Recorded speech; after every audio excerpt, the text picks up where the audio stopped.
quer perguntar? Você quer? Passa para ela. Você não? Esse aqui. Eu queria saber, isso que você está falando, né, de quando acontece esse acidente aqui, a ultrapassagem descontínuas das estradas, eu queria saber, com certeza tem uma lógica, mas qual é a lógica que, eu não sei, um engenheiro ou um projetista da estrada tem para saber onde pode ser essas vias contínuas, a ponte gracejada? Qual é essa lógica?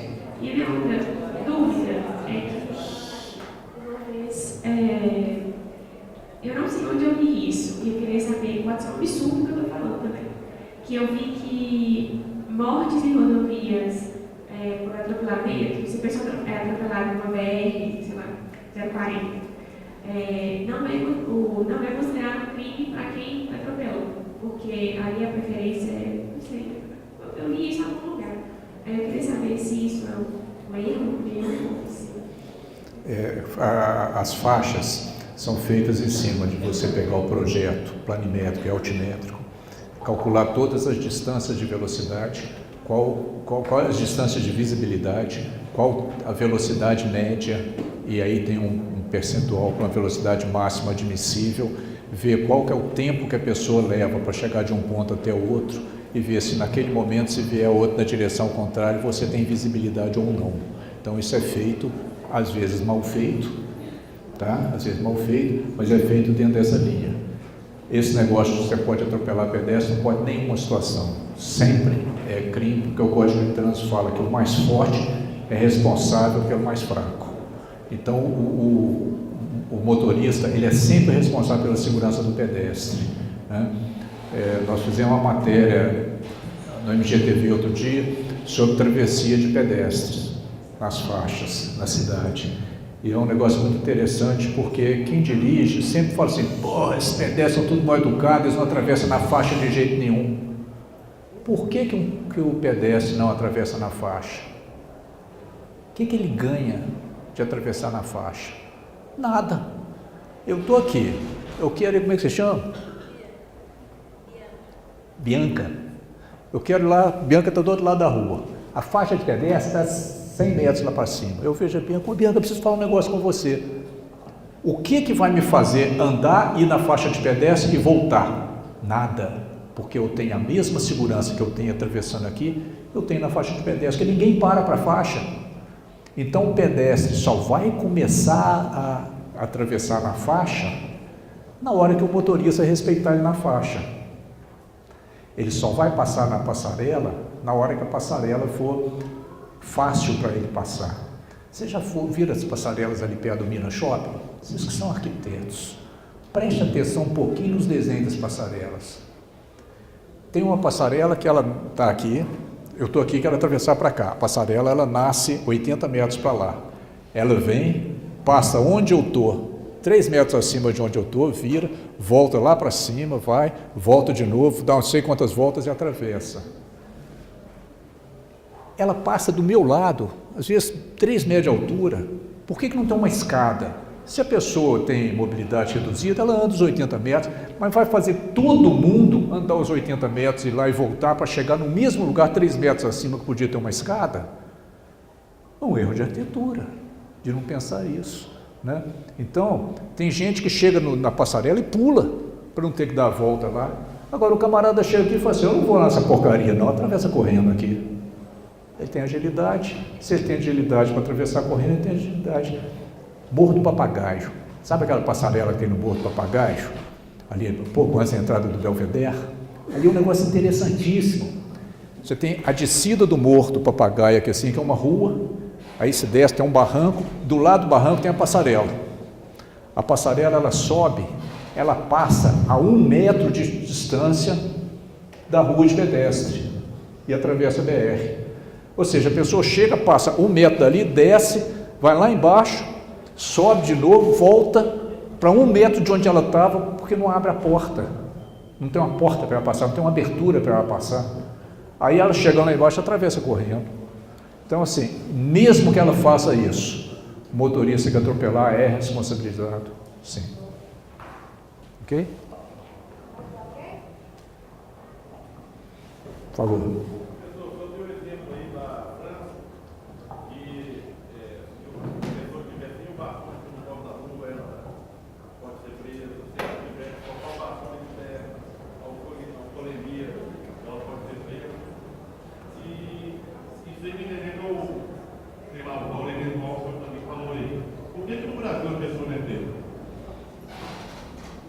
O Brasil passou um momento muito sério, que foi a mudança do regime militar para o que chama o regime democrático.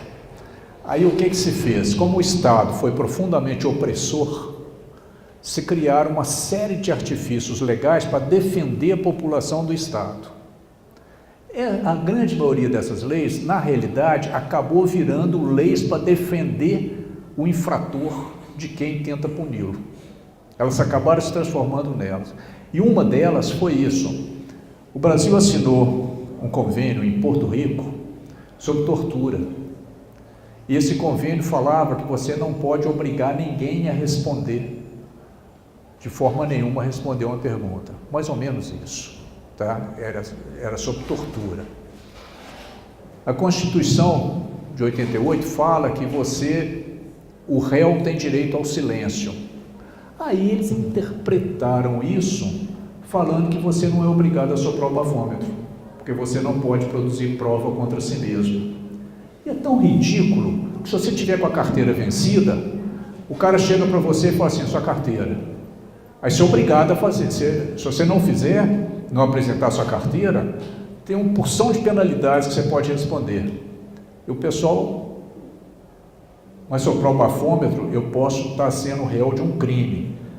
Carteira é administrativo, é infração administrativa. Alcoolemia é crime. Então, crime, eu não sou obrigado a fazer provas, mas administrativo eu sou.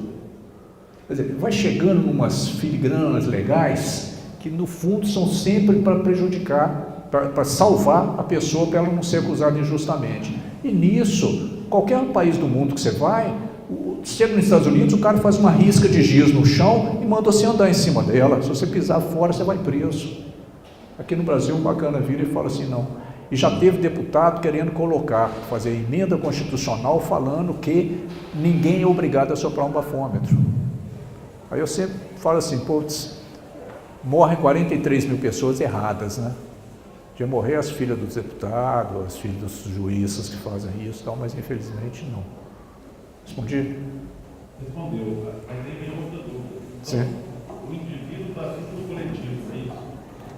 Então nós também nunca vamos reverter o número de mortes no trânsito, porque eu vejo, por exemplo, na Alemanha, vai atravessar fora da faixa de pedestre, o pedestre com uma multa de 30 euros. Porque no Brasil ninguém vai respeitar a faixa de pedestre, isso aí vai. Mas lá o carro para, né? Aqui tem, não só você não consegue multar, mas para não multar, primeiro você tem que criar condição. Eu não posso, se eu for conversar com a Bianca, obrigar a Bianca a andar lá, se ela lá vai morrer do mesmo jeito que ela vai morrer aqui. Eu não posso multar porque ela atravessou aqui, porque lá ela também não tem segurança, né? Agora, tem uma série de questões que são muito diferentes de país para país, né? Ok? E nada aconteceu, a menina que atropelou e tirou a perna dela. Nada. Ninguém nem sabe quem é ela. Sabe, aconteceu nada e vai ficando assim. Quer dizer, essa questão da impunidade no Brasil, ela é muito triste, né? E ela vai em todas as áreas, vai em todas, né? E vai em vidas, né? Vocês trabalharem com famílias de pessoas vitimadas no trânsito é das coisas mais, ao mesmo tempo que é gratificante, é das coisas mais terríveis, né? Eu, profissionalmente, eu lido direto com acidente de trânsito, com as famílias, com as vítimas, né? É um negócio assim que você não acredita até a hora que acontece perto de você. Então você vê, não aconteceu nada, nem com essa, né, possivelmente com o motociclista que causou esse acidente que você falou também não aconteceu nada. Mas ele estava certo, sabe? Ele estava andando, ela surgiu atrás do ônibus. Imprudência. Por um minuto que ela ia... Imprudência. Por um ônibus que ela ia perder, Aliás, um dos negócios mais complicados que tem, os motociclistas são responsáveis por 1/3 dos atropelamentos em Belo Horizonte. 1/3 dos atropelamentos são motos que atropelam. Por quê? No corredor. O trânsito todo parado, a pessoa atravessa no meio dos carros, aí parece uma moto e pega. Nós fizemos uma matéria na BR sobre isso também, sobre congestionamento na BR. Olha como é que as coisas são interessantes. Eu falei dessa passarela do outro papagaio. Ali na frente do Super Nosso, na subida da BR, tem um ponto de ônibus do lado de lá. Era um ponto de ônibus, só uma plaquinha do ponto de ônibus. Aí um determinado empreendedor teve como condicionante do licenciamento ambiental fazer o recuo para o ônibus e colocar o ponto de ônibus. Cliente meu. Aí foi me procurar para eu fazer o projeto. Eu falei assim, não faço. Não faço, porque na hora que você solidifica o ponto de ônibus, você está falando para as pessoas que ali é o lugar dela atravessar. Porque você vai pôr um ponto de ônibus na frente do barranco, não tem nada para a pessoa descer ali. Então, está pondo ali para o pessoal atravessar para dentro do Santa Lúcia. Aí, como o cliente não tinha alternativa, arranjou um outro cara, o cara fez e implantaram o projeto lá. Se vocês tiverem curiosidade, quando vocês forem ao BH Shopping, repara a dificuldade das pessoas que descem nesse ponto de ônibus para atravessar. Do lado de quem está descendo está sempre congestionado, e do lado de quem está subindo o trânsito é livre, em direção ao pontejo. Aí nós ficamos lá com a TV Globo, filmando as pessoas, mostrando. Teve uma mulher que demorou 15 minutos de relógio, para conseguir atravessar. Aí ela encostou, fez unha, uma outra encostou lá, abriu um livro, ficou lendo, esperando a hora que dava para ela atravessar, porque não tem jeito de atravessar. Então, o poder público põe um negócio e fala para as pessoas, é aqui que você tem que atravessar. E aí, na hora que a gente estava filmando, estava cheio de carro parado, as motocicletas passando no meio, Nessa hora, o câmera filmou a menina que ela desceu do ônibus e já atravessou correndo. Ela veio correndo no meio dos carros assim, virou, na hora que ela virou, a moto veio. Sabe quando a pessoa vem correndo e fala assim, e continua correndo, a moto passou assim, quando ela abriu os braços, a moto passou assim, 60 km por hora. Quase que a gente filma um atropelamento horroroso, Graças a Deus ela fez assim, e aí apareceu lá na matéria. Porque é isso, a imprudência de parte a parte. O motociclista não pode andar nessa velocidade no meio dos carros. Bianca. Uma delas é eu agradecer a pessoa por parar na faixa de pedestres. Você tinha que jogar assim, ó.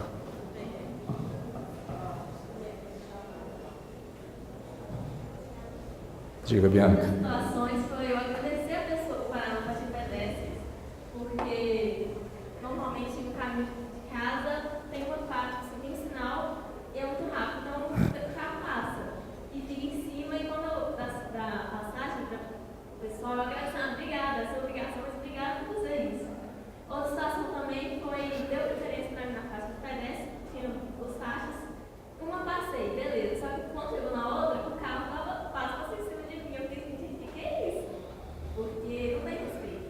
As pessoas, assim, no Brasil, tanto na cidade quanto em BH, não tem esse costume de parar, é obrigação parar, só que não acontece. Então, se igual você falou, se eu atravessar no meio da rua, tem a mesma segurança se eu atravessar na faixa de pedestre. Então, não tem o que pode fazer, Bianca, você já foi em Brasília?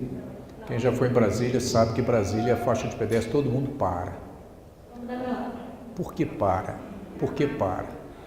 Porque, alguns anos atrás, foi atropelada a filha de um diretor do Correio Brasiliense.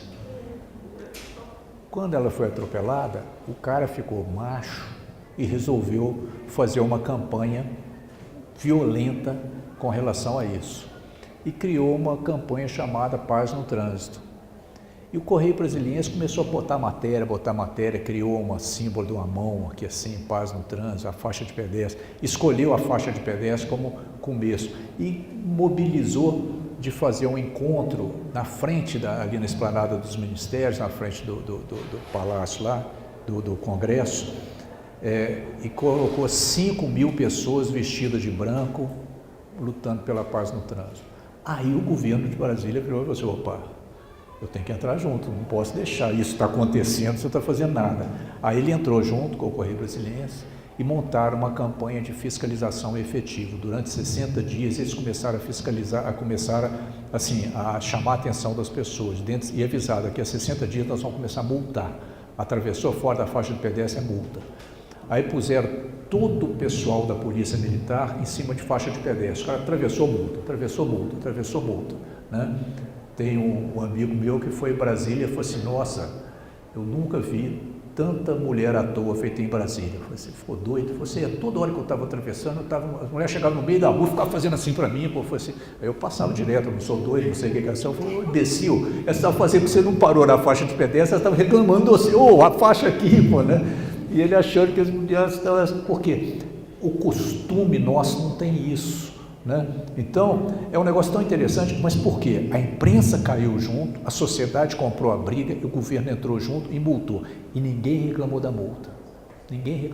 Foi muito interessante. Hoje, Brasília se obedece, em algumas cidades brasileiras que obedecem. Aqui em Belo Horizonte eu falo que faixa de pedestre é armadilha para o pedestre, porque é exatamente isso que acontece. O que eu faço quando eu venho que são 2 faixas? Quando são 3, eu não paro, porque se eu parar eu sei que eu vou matar o pedestre. Então, quando são 2 faixas, eu atravesso o carro fechando as 2 e ligo o pisca-alerta.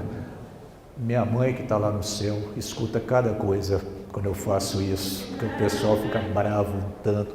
Às vezes eu ponho pisca-alerta e paro. Aí os caras xingam aquela coisa toda, eu faço sinal para o pedestre atravessar, a maior parte agradece. Quando um carro para mim, eu sempre agradeço. Por quê? O motorista que para e o pedestre agradece, ele sente retribuído o que ele fez, mesmo sendo obrigação. Ele se sente retribuído. E vocês que dirigem, experimentem a sensação de bem-estar que dá quando você para um pedestre e deixa ele atravessar. É uma sensação de bem-estar, de fazer uma coisa boa, que assim, que tinha que ter isso, melhora o dia da gente, você parar o carro, deixar o pedestre atravessar. Sabe? Então, isso melhora o dia da gente. Deixa eu te perguntar, quais são as políticas que o Brasil deve adotar para reduzir drasticamente esse número de mortes de acidentes? Como é que você chama? Lucas, você viu que a redução de acidente de trânsito foi uma plataforma sensacional da eleição presidencial, né? Todo mundo falando, você viu a Dilma falando: nós vamos reduzir, o Aécio... Nenhum político briga por isso. Eu não vi nem na eleição presidencial, nem nenhum governador do país, nenhum prefeito de nenhuma cidade virar e falar assim: reduzir as mortes no trânsito é uma campanha minha.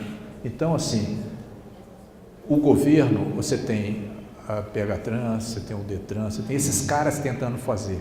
Passou para o nível de que realmente quem decide não tem a menor mobilização desse sentido. Então, a primeira coisa que o Brasil tem que ter, primeiro a sociedade se colocar, que é o que nós estamos tentando fazer com o Maio Amarelo, tentar fazer todo mundo participar da discussão, isso que nós estamos fazendo aqui.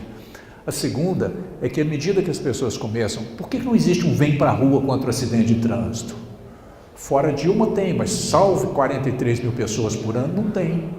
A gente não consegue fazer, porque é normal, é estatística. Não é tragédia, é estatística. Gente, é uma tragédia absurda, né? Então, a primeira coisa que tem isso. Tem o Ministério das Cidades, trocou não sei quantas vezes de ministro, o CONTRAN troca toda hora, quer dizer, não tem uma coisa de cima para baixo que tenha isso. E as coisas que tem que fazer, há década, tem os princípios todinhos para todos os governos seguirem. Então, assim, o que fazer, todo mundo está claro. Tem que ter investimento em educação, tem que ter investimento em campanha. Você sabia que... Você já pagou multa de trânsito? Oh, que bom, hein? Cada multa de trânsito que a pessoa comete, 5% do valor da multa é mandado para o governo federal, para um negócio chamado Fundo Nacional de Segurança de Trânsito, Segurança e Educação de Trânsito, chama FUNSET. 95% do dinheiro desse fundo está contingenciado pelo governo. 5% é usado. Esse fundo ele tem que ser obrigatoriamente usado em campanhas educativas. Nós temos 5% dele liberado para pagar as campanhas, né? Quando faz campanha ainda tem esse rolo de agência de publicidade, essa coisa toda que a gente fica vendo aí, o João Santana da vida, essa coisa toda, né? Então, você tem que trabalhar a educação, você tem que ter uma política Você já viu o Márcio Lacerda virar e falar assim, botei radar no Antônio Carlos mesmo e vou colocar mais porque eu quero salvar a vida das pessoas? Você já viu ele falar? Você já viu o presidente da BH Trans falar isso?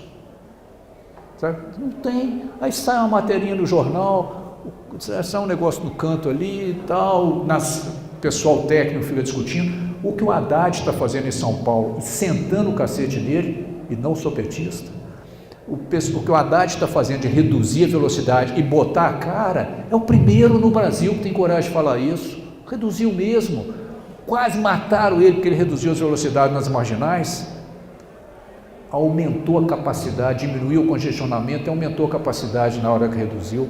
Engenharia de tráfego tem uma curva que mostra qual que é o fluxo que passa em função da velocidade. Quanto mais alta a velocidade, menos carro passa, porque os carros andam mais longe um do outro. E depois o seguinte, se um camarada dá uma freadinha, o de trás dá uma freada maior, e no instantinho forma um congestionamento. A 60 km por hora, se o cara frear, você só reduz e continua. Eu sobrevoei a marginal em São Paulo, com o pessoal do CPTran, do Comando de Policiamento de Trânsito de São Paulo, de helicóptero, e o capitão estava comigo e falou assim, Osias, vou te mostrar um congestionamento, vamos seguir aquele caminhão ali. Aí o caminhão estava andando, de repente o caminhão trocou de faixa.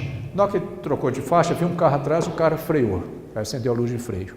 Aí o que estava atrás freou um pouquinho mais, aí o outro freou um pouquinho mais, aí o que freou saiu para a faixa de lá, fez o outro frear. No instantinho você foi vendo aquela onda que vai chegando os carros pertinho, você foi vendo aquela onda de compactação de carro, daí a pouco os carros estavam parando, colocando primeiro e arrancando. Aí o congestionamento assim, porque o caminhão trocou de faixa.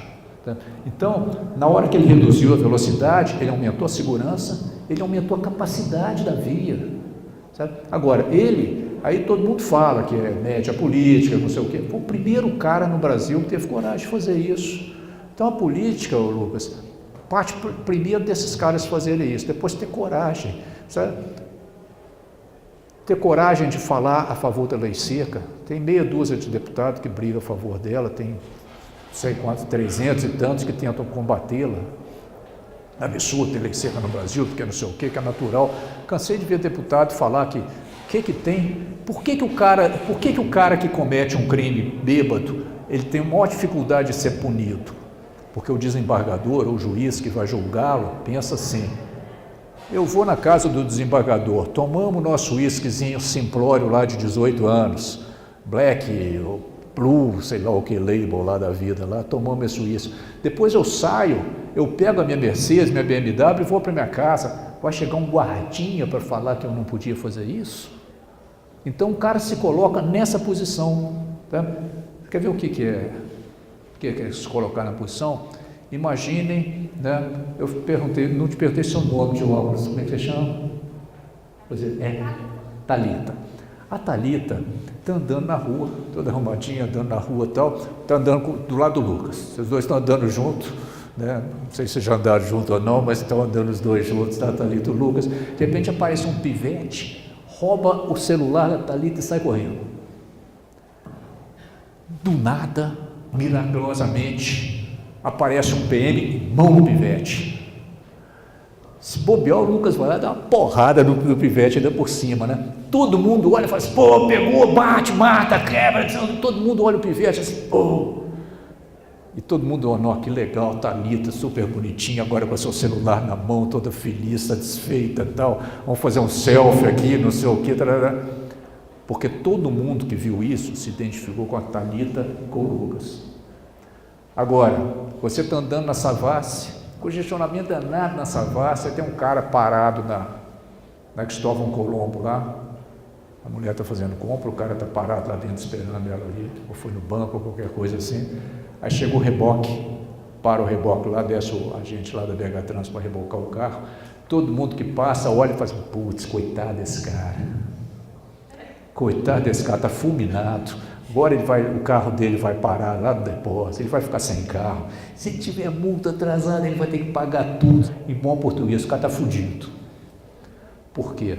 Porque a gente se identifica com o cara do carro, porque nós fazemos isso, então a gente se identifica com o cara do carro, nós não nos identificamos com o pivete, mas na hora que o Lucas parou o carro lá, a Thalita foi fazer compra, nessa hora, nós nos identificamos com ele, Nós não olhamos e falamos assim, pô, esse congestionamento todo que está aqui, aquela ambulância que está lá atrás, tentando passar e o congestionamento não consegue passar, nós não pensamos assim, é culpa daqueles dois que pararam lá, ninguém pensa isso. Então, essa questão de identificação é muito séria.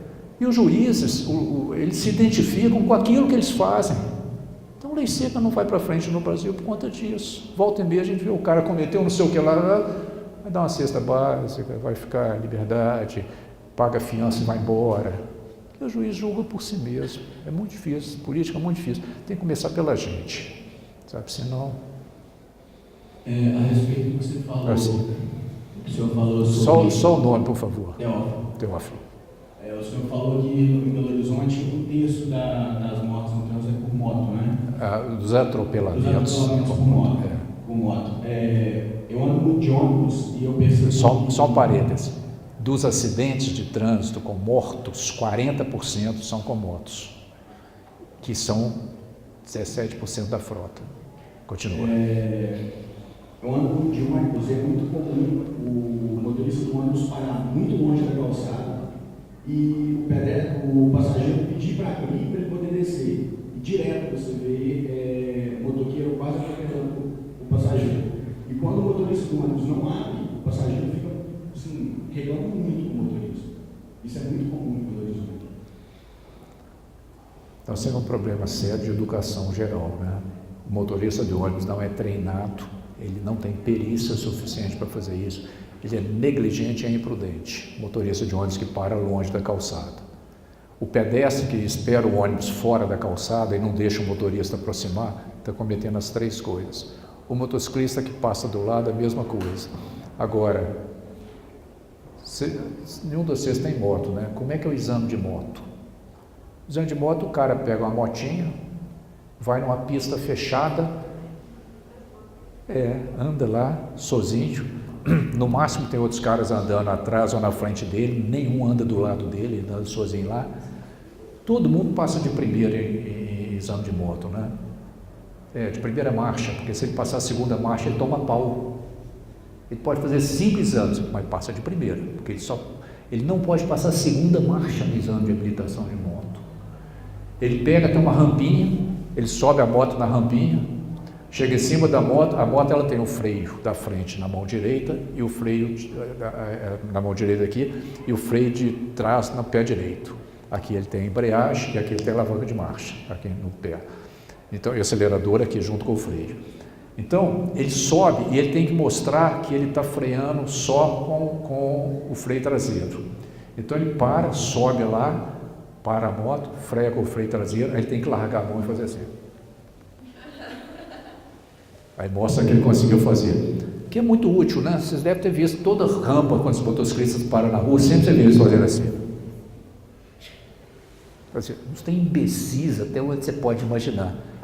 Aí no dia seguinte esse cara pega a carteira e ele pode pegar a namorada, ele nunca andou com ninguém na garupa, ele pode pôr a namorada ou a filha ou sei lá quem na garupa, ele pode pôr um baú, ele pode pôr um botijão de gás, e ele pode andar no anel rodoviário, ele pode pegar o carro e ir para São Paulo andar na Marginal.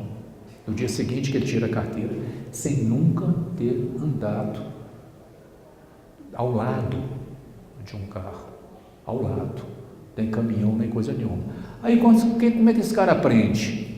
Ele olha o que os outros estão fazendo, faz igual. Ele passa aqui, eu também passo.